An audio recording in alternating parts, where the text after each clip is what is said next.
Olá, meus amigos e minhas amigas. Dentro dos assuntos que abordaremos hoje, temos as novas exigências de Putin para encerrar a guerra na Ucrânia, a resposta dos Estados Unidos e a resistência de Kiev. Também falaremos sobre as sanções ocidentais, sobre o petróleo russo, a presença militar russa em Cuba, o papel dos soldados ucranianos mais velhos na linha de frente e a possível visita de Putin à Coreia do Norte. Bom, entre outros temas.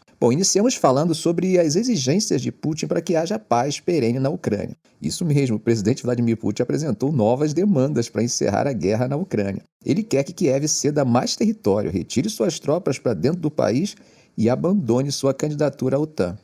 Isso tudo para que ele considere um cessar-fogo. Essas novas exigências surgiram exatamente quando enviados de mais de 90 países organizados pela Ucrânia se reúnem na Suíça nesse fim de semana para discutir um plano de paz liderado pelo Ocidente. Vale lembrar que a Rússia não foi convidada para essa conferência e as declarações de Putin parecem ter sido estrategicamente cronometradas para desestabilizar o evento. Putin fez essas declarações durante um encontro com diplomatas do Ministério das Relações Exteriores russo. Ele atualizou publicamente suas condições para acabar com a guerra pela primeira vez desde que iniciou o conflito em fevereiro de 2022, quando exigiu uma mudança de direção na política externa pró-ocidental em Kiev, que se preparava para entrar na OTAN e na União Europeia. O secretário de Defesa dos Estados Unidos, Lloyd Austin, foi rápido em responder, dizendo que Putin não está em posição de fazer exigências à Ucrânia e que ele poderia terminar a guerra que começou hoje se escolhesse fazer isso. As novas condições de Putin incluem reivindicações sobre terras que a Rússia anexou sem ter controle militar efetivo. E também exige que as tropas ucranianas deixem as regiões de Donetsk, Luhansk, Kherson e Zaporizhia, além de que essas regiões sejam declaradas território russo por acordo internacional, considerando essa questão como fechada para a Rússia. Putin afirmou que, assim que Kiev se declarar pronta para tomar essa decisão, começar a retirada de forças dessas regiões e abandonar formalmente seus planos de se juntar à OTAN, a Rússia ordenará um cessar-fogo e iniciará negociações imediatamente, naquele mesmo segundo. Ele também exigiu que o Ocidente retire todas as sanções financeiras contra a Rússia como uma condição para cessar-fogo. Nessa semana, os Estados Unidos ampliaram sanções sobre o setor bancário russo, a negociação de moedas na maior bolsa de valores russa, além de chips e outras tecnologias. Funcionários do Tesouro dos Estados Unidos disseram que estavam mirando a infraestrutura financeira russa e o acesso aos mercados terceiros, pois a Rússia completou sua transição para uma economia de guerra total. O G7, que inclui Estados Unidos, Reino Unido, Canadá, França, Alemanha, Itália e Japão, também concordou nessa semana em usar ativos soberanos russos congelados no Ocidente como garantia para um pacote de empréstimos de 5 bilhões de dólares para ajudar a manter a economia da Ucrânia em pé nessa guerra de desgaste contra o vizinho russo. Putin, na sexta-feira, criticou o acordo e afirmou que ele é apenas uma tentativa de fornecer algum tipo de base legal ao que não passa de roubo. Veja o que ele disse. Apesar de todos os truques, esse roubo certamente permanecerá um roubo e não ficará impune. Como vocês sabem, Kiev exige que as tropas russas deixem seu território e que a Ucrânia retome o controle das fronteiras de 1991, incluindo a península da Crimeia anexada por Moscou em 2014. Autoridades ucranianas rapidamente descartaram as declarações de Putin, chamando-a de farsa completa. Veja o que falou Mikhailo Podolyak, conselheiro da administração presidencial ucraniana. Claro, não há novidade nisso. Nenhuma proposta de paz real e nenhum desejo de acabar com a guerra. Mas há um desejo de não pagar por essa guerra e continuar com ela em novos formatos. É tudo uma farsa completa. Portanto, mais uma vez, livrem-se das ilusões e parem de levar a sério as propostas russas, que são ofensivas ao bom senso. Podolyak interpretou as propostas de Putin como dizendo à Ucrânia para nos dar seus territórios, desistir de sua soberania e subjetividade e deixar-se desprotegida, comprometendo-se a um status não alinhado fora da OTAN. Boris Bondarev, um ex-diplomata russo que renunciou em 2022 em protesto contra a guerra, disse que Putin havia jogado um osso para um bando de idiotas úteis, ao fazer referência a um processo de paz sem alterar fundamentalmente a posição da negociação da Rússia no conflito. Na sexta-feira, Putin também descartou a cúpula de paz na Suíça, dizendo que era apenas outro truque para distrair a atenção de todos. Veja o que ele disse na ocasião. Sem a participação da Rússia, sem um diálogo honesto e responsável conosco, é impossível alcançar uma solução pacífica na Ucrânia e, em geral, na segurança global e europeia. Mas será que as sanções estão realmente causando problemas sérios para Moscou? Como anda sua economia na área energética? Bom, como vocês sabem, a Rússia está enfrentando uma série de restrições impostas pelos Estados Unidos e pela União Europeia, incluindo um teto de preço de $60 por barril para as vendas de petróleo.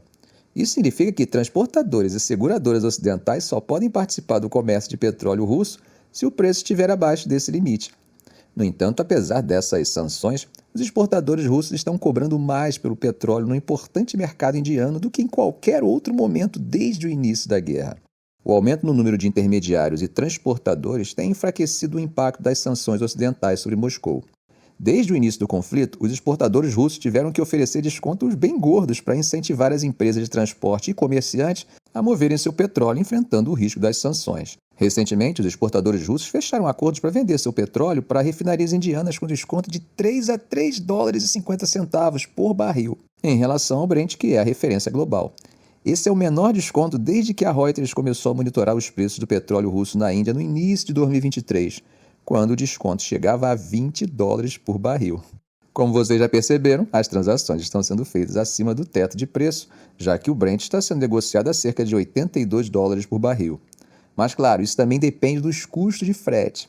A redução dos descontos mostra o sucesso da Rússia em encontrar novos compradores para seu petróleo, como a Índia, que não impôs sanções a Moscou e se tornou a maior compradora de petróleo russo transportado por via marítima, superando a China e a Turquia. Michele Viessa Bockman, analista principal do grupo de dados marítimos Lloyd's List Intelligence, nos dá uma visão interessante sobre isso. Segundo ela, há um número maior de navios que encontraram maneiras de contornar as sanções, operando fora da jurisdição ocidental. Atualmente, mais de 630 petroleiros estão envolvidos no transporte de petróleo russo, assim como o de petróleo iraniano sancionado. Muitos desses operadores estão baseados na China e nos Emirados Árabes Unidos, representando cerca de 14,5% da frota global de petroleiros. Antes da guerra, essa frota clandestina totalizava cerca de 280 a 300 navios. Outro ponto importante é que o teto de preço inicialmente criou uma escassez de navios para as vendas de petróleo russo para a Índia e a China, com as taxas de frete chegando até 20 milhões de dólares por petroleiro em uma viagem de ida.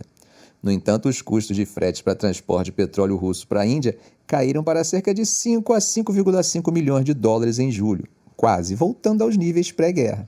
Essa queda nos custos de frete significa que as empresas petrolíferas russas estão ganhando mais com as vendas. Mesmo com uma frota reduzida devido às sanções americanas contra o grupo russo de transporte Soviconflot, que cortaram 15 petroleiros da frota de Moscou, os exportadores russos conseguiram cobrar preços mais altos. Em 2024, o preço do petróleo Urals nos portos bálticos tem uma média de 69,4 centavos de dólar por barril, comparado aos 54,8 dólares no mesmo período de 2023. Ou seja, embora os exportadores russos estejam recebendo hoje menos do que recebiam antes da guerra, parece que eles saíram do fundo do poço e estão bem mais próximos de sua linha de margem. O que fica evidente é que, ao menos nesse setor, a mão invisível do mercado sempre tenta encontrar uma forma de fugir da interferência dos mecanismos artificiais de controle. Bom, gente, entre as realidades expostas pela guerra está a média de idade dos combatentes ucranianos, e isso tem consequências práticas para o cotidiano do front. Como já comentamos em vídeos anteriores do canal, recentemente as autoridades ucranianas endureceram as regras de mobilização e reduziram a idade mínima para recrutamento para 25 anos, com homens até 60 anos sendo elegíveis. Alguns oficiais ucranianos estimam que a idade média dos soldados ucranianos está acima dos 40 anos. Em uma sessão de treinamento da 33ª Brigada Mecanizada na região de Donetsk, onde as forças de Moscou avançam lentamente, a imprensa teve acesso e observou as tropas sendo instruídas em diversas habilidades, desde limpeza de trincheiras até a operação de metralhadoras montadas em caminhões. Alguns soldados foram mobilizados, enquanto outros se alistaram voluntariamente. O sargento-chefe da brigada, conhecido como Deputy, comentou sobre a motivação dos soldados mais velhos, muitos com mais de 50 anos. Segundo ele, eles entendem por que estão ali, pelo bem de seus filhos e netos. Em contraste, ele aponta que as tropas mais jovens são necessárias para tarefas de combate mais extenuantes, como assaltos a campos e trincheiras. Outro comandante da 33ª Brigada, conhecido como Canadá, de 40 anos, disse que os soldados mais velhos podem ser treinados para manter posições defensivas. No entanto, ele enfatiza que, para realizar outras tarefas de combate, assaltar campos, trincheiras, então, claro, eles precisam de jovens que sejam mais resistentes e explosivos. O esforço de recrutamento da Ucrânia tem sido apoiado por campanhas de relações públicas do governo e militares, tentando atrair mais voluntários, oferecendo aos candidatos a escolha de onde e como servir. Bel, um infante de 50 anos, faz um apelo aos compatriotas com famílias para que eles não esperem uma notificação de recrutamento para se apresentarem, mas que se apresentem de forma voluntária. Bom, gente, mudando de assunto, vamos falar sobre a possível visita do presidente russo Vladimir Putin à Coreia do Norte. algo que pode aprofundar os laços militares entre os dois países, o que pode ser visto como violação das resoluções do Conselho de Segurança das Nações Unidas. E isso foi alertado tanto por autoridades da Coreia do Sul quanto a dos Estados Unidos na última sexta-feira. Kim Hong-kyun, vice-ministro das Relações Exteriores da Coreia do Sul, em uma ligação de emergência com o secretário adjunto de Estado dos Estados Unidos, Kurt Campbell, deixou claro que a visita de Putin não deve resultar em mais cooperação militar entre Pyongyang e Moscou, conforme destacou o Ministério das Relações Exteriores de Seul. E Campbell, reforçando as preocupações de Kim, prometeu continuar a cooperação para enfrentar potenciais instabilidades regionais e desafios decorrentes dessa viagem. Na quarta-feira, um alto funcionário do gabinete presidencial de Seul falou que a visita de Putin à Coreia do Norte era esperada nos próximos dias. Já o jornal russo Vedomosti relatou na segunda-feira que Putin visitaria a Coreia do Norte e o Vietnã nas próximas semanas. No entanto, Dmitry Peskov, porta-voz do Kremlin, preferiu não dar uma data ou agenda para a possível visita, afirmando que o direito da Rússia de desenvolver laços mais estreitos com a Coreia do Norte não deve ser questionado ou ser motivo de medo para ninguém. Enquanto isso, Kim Song-yong, vice-ministro das Relações Exteriores da Coreia do Norte, acusou Washington de uma grave provocação política ao realizar uma reunião do Conselho de Segurança das Nações Unidas sobre a situação dos direitos humanos na Coreia do Norte essa semana. Bom, gente, agora vamos conectar os pontos, né? De acordo com as autoridades em Washington, Seul e Kiev, bem como monitores de sanções das Nações Unidas e especialistas independentes, a Rússia tem usado mísseis e obuses fabricados na Coreia do Norte para atacar alvos na Ucrânia. Apesar das negações de acordos de armas tanto por Moscou quanto por Pyongyang, ambos os países prometeram aprofundar a cooperação em várias áreas, incluindo as relações militares. Falando no Stimson Center em Washington, Campbell revelou que os Estados Unidos têm uma compreensão clara do que a Coreia do Norte tem fornecido à Rússia e que isso teve um impacto importante no campo de batalha. No entanto, ele admitiu que é menos claro o que a Rússia tem fornecido à Coreia do Norte. Ele levantou questões como: será moeda forte, energia, capacidades que permitam à Coreia do Norte avançar em seus projetos nucleares ou de mísseis? Não sabemos, mas estamos atentos e preocupados com isso. Em um depoimento ao Congresso em março, a diretora de Inteligência Nacional dos Estados Unidos, Avril Haines, disse que a necessidade de apoio da Rússia em uma guerra contra a Ucrânia a obrigou a fazer algumas concessões há muito desejadas à Coreia do Norte, bem como à China e ao Irã, com o potencial de minar normas de não proliferação estabelecidas há muito tempo. Haines não entrou em detalhes, mas a referência ao enfraquecimento das normas de não proliferação parece ser um aviso de que a Rússia poderia fornecer tecnologia militar relacionada à Coreia do Norte. Essa cooperação e a disposição de trocar ajuda em assuntos militares, econômicos, políticos e de inteligência fortalecem suas capacidades individuais e demonstram os danos de uma expansão militar, como ela pode ser nociva e ter consequências imprevisíveis. Nessa linha, em minha opinião, é necessário identificar as razões primeiras, fundamentais, pois, na minha visão, a despeito de qualquer outra consideração, só assim será possível uma paz perene e duradoura. Por falar nisso, do outro lado do mundo, para quem pensava que as tensões estavam longe, elas estão chegando aqui pertinho, em nosso continente. Na manhã de hoje, de sexta-feira, um navio patrulha da Marinha canadense entrou no porto de Havana, pouco depois do anúncio dos Estados Unidos sobre a chegada de um submarino de ataque rápido na base naval de Guantánamo, em Cuba. Isso aconteceu logo após a chegada de navios de guerra russos na ilha no início da semana. Percebe do que eu estou falando? Para quem não sabe, desde o início do século passado, no contexto da Emenda Platt, os Estados Unidos têm uma base militar dentro de Cuba, a base de Guantánamo. O envio anunciado de um submarino de ataque rápido para Guantánamo já é uma retórica de resposta aos russos.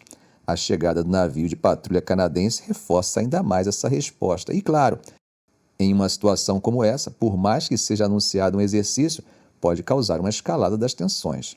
Essa convergência de navios russos, canadenses e norte-americanos em Cuba, a 150 quilômetros do território dos Estados Unidos, parece um déjà vu da Guerra Fria e da famosa crise dos mísseis cubanos de 1962. No entanto, tanto os Estados Unidos quanto Cuba afirmaram que os navios de guerra russos não representam ameaça para a região. A Rússia também caracterizou a chegada de seus navios de guerra na aliada Cuba como uma rotina. O navio Almirante Goskov e o submarino nuclear Kazan, meio submerso com sua tripulação no convés, chegaram ao porto de Havana na quarta-feira após realizar treinamento com armas de mísseis de alta precisão no Oceano Atlântico. Já o navio de patrulha canadense, Margaret Brooke, iniciou suas manobras na manhã de sexta-feira para entrar no porto de Havana, como parte de uma visita de porto, em reconhecimento à longa relação bilateral entre Canadá e Cuba, isso segundo o Comando de Operações Conjuntas canadense. Horas antes, o Comando Sul dos Estados Unidos informou que o submarino de ataque rápido Helena havia chegado em uma visita rotineira ao porto da Baía de Guantánamo, uma base naval dos Estados Unidos na ponta sudeste da ilha, a cerca de 850 quilômetros de Havana. A localização e o trânsito do navio foram previamente planejados. Um diplomata canadense caracterizou a chegada do Margaret Brough como rotineira e parte da cooperação de longa data entre os dois países, acrescentando que não estava relacionada à presença dos navios russos. Agora, quando questionada sobre qual mensagem Moscou estava enviando, a porta-voz do Ministério das Relações Exteriores da Rússia, Maria Zakharova, disse que o Ocidente nunca pareceu notar quando a Rússia enviava sinais através de canais diplomáticos. Bom, veja só a fala dela. Assim que se trata de exercícios ou viagens marítimas, imediatamente ouvimos perguntas e um desejo de saber do que se tratam essas mensagens. Por que apenas sinais relacionados ao nosso exército e marinha chegam ao Ocidente? Bom, gente, a princípio os navios de guerra russos devem permanecer no porto de Havana até o dia 17 de junho. Agora, atravessando o Mediterrâneo, em uma entrevista à CNN, o porta-voz do Hamas e membro do Bureau Político, Osama Hamdan, afirmou que ninguém tem ideia de quantos dos 120 reféns restantes em Gaza estão vivos. Veja só o que ele disse. Eu não tenho ideia sobre isso. Ninguém tem ideia sobre isso. A CNN relata que ele alegou, sem fornecer provas, que a operação israelense para liberar 4 reféns no sábado resultou na morte de 3 outros, incluindo um cidadão americano. Hamdan foi questionado sobre o testemunho de um médico que tratou os reféns libertados, onde se relatou que eles sofreram abusos físicos e mentais e eram espancados a cada hora. Ele respondeu: acredito que se eles têm problemas mentais, é por causa do que Israel fez em Gaza, porque ninguém pode suportar o que Israel está fazendo, bombardeando a cada dia, matando civis, matando mulheres e crianças. Eles viram isso com seus próprios olhos. Para que haja um acordo para a libertação dos reféns, Hamdan afirmou que seria necessário garantir um cessar-fogo permanente e a retirada completa das forças israelenses de Gaza. Ele também disse à CNN que a última proposta apoiada pelos Estados Unidos não atendia às demandas do Hamas, com uma preocupação chave sendo a duração do cessar-fogo. O Hamas quer garantias por escrito dos Estados Unidos para um cessar-fogo permanente, além da retirada das forças israelenses da faixa de Gaza para assinar a proposta de trégua. Além disso, Hamdan refutou relatos de que o chefe do Hamas em Gaza, Sinwar, teria sugerido que as mortes de milhares de palestinos eram sacrifícios necessários. Hamdan disse à CNN que as mensagens reportadas pelo Wall Street Journal eram falsas. De acordo com o relatório da CNN, Hamdan repetidamente desviou perguntas sobre o papel do Hamas no sofrimento dos palestinos em Gaza e chamou os ataques de 7 de outubro, que desencadearam a guerra atual em Gaza, de uma reação contra a ocupação. Bom, gente, de tudo isso, o que fica claro é que a vida dos civis tem sido tratada pelos lados em conflito, seja na Europa, seja no Oriente Médio, como descartáveis e parte do custo necessário para alcançarem seus objetivos políticos. Torço para que as instituições internacionais tenham força suficiente para identificar, investigar, julgar e condenar todos os que tenham praticado crimes de guerra, sejam agentes estatais ou membros de grupos extremistas, e que a paz e a diplomacia substituam o ruído das armas. Ficamos por aqui. Se esse vídeo foi útil a você, faça um comentário, compartilhe em suas redes sociais, dê um like. E é claro, se ainda não for inscrito, inscreva-se no canal e ative o sininho. Ok, gente? Um grande abraço do professor Arão Alves.